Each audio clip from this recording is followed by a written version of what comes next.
Right, maiden time. I have to admit I'm a slight bit apprehensive. Anyway, here's the kit, and there's almost nobody here, a few dog walkers going across the flight line. Just got to put up with it and wait till they're gone. The wind, I don't know, it's 3 maybe 4 miles an hour, and I was going to do this a different day, but it's just the opportunity for the weather being as it is over the time I've been building. I don't know if I'm going to get a better opportunity, so yeah, as soon as they've gone I'll be up and away. Well, I hope I'll be up and away. Let's see. Fingers crossed.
It lives! Well, I think the worst thing there was it tipped over on its nose, but I think that happened with Cliff as well. I think it happens with everybody who flies DH2. The thing is, if you're flying a warbird, you have to bring them in under power, like they're the real thing, you know. And considering that's the Maiden, it's a little underpowered for me.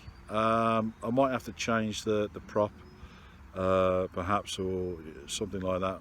Maybe the motor, I don't know, but it flies, and I feel a lot better now knowing it's going to be okay. So yeah, thank you for watching.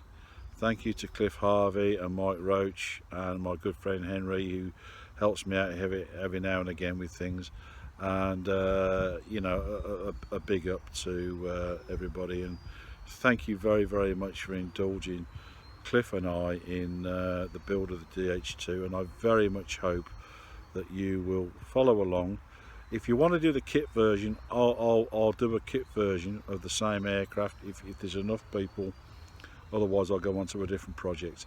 Okay, so thank you again, and like and subscribe. It helps things if you just do a quick like, you know, even if you're not a subscriber, just press the like button and it helps things. So from me and Cliff and the DH2, if it's in shot, I don't know if it's in shot, thank you and good night and safe flying. Cheerio.